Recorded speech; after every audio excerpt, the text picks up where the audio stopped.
You've heard it before. Networking is important, and it's pretty clear that you need to be doing it. But instead of just telling you that you need to do it, how about if we actually shared with you key do's and don'ts to help you start and build your network? Let's start with examples of how not to network. Don't limit your list of networking opportunities by only seeking managers. It might help to know that many managers have learned to streamline their hiring activity by encouraging team members and peers to keep an eye out for prospects they believe to be top candidates. This approach eliminates time required to post job descriptions and to process interview resumes. Every contact you make may be the key contact. It makes sense to find organizations that interest you and to connect with people that work there, but don't just randomly start calling people that are of interest to you. Networking is a life skill. Your career coordinators at the Career Center can introduce you to resources designed to help you understand the strategy and tactics available to improve your networking skills. Effective networking is not about asking people for a job. To the contrary, it is focused on exchanging information where both parties have an opportunity to benefit by developing win-win relationships. Your networking contact should actually look forward to follow-up contacts because they benefit from the conversation. Networking is not just for extroverts. Networking is more about listening than telling your story. Most people in business don't want to hear your story. They want to solve their problems and grow their business. By listening, you will uncover real rather than presumed opportunities. Don't fall into the trap of thinking networking is about selling yourself. The most effective networkers look for ideas and for leads to meet needs, often through referrals rather than the immediate sale.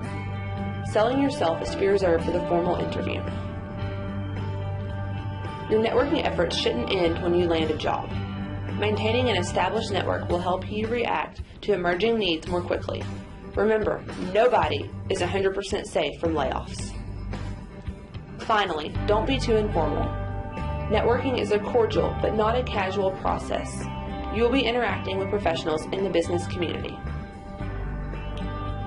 Those are some ideas for what not to do in networking, but what about what you should do? Have a good idea of where you're going before you ask for help getting there. Help your contacts help you by investing time to understand your employment options. Career Center coordinators can introduce you to resources to identify and explore a wide range of career options. When nervous about networking, find an Aggie. Start your potential network of contacts with former students you identify using the Find an Aggie directory at aggienetwork.com, which includes over 400,000 connections to Texas A&M. You can also find Aggies using the Connections tab on LinkedIn.com.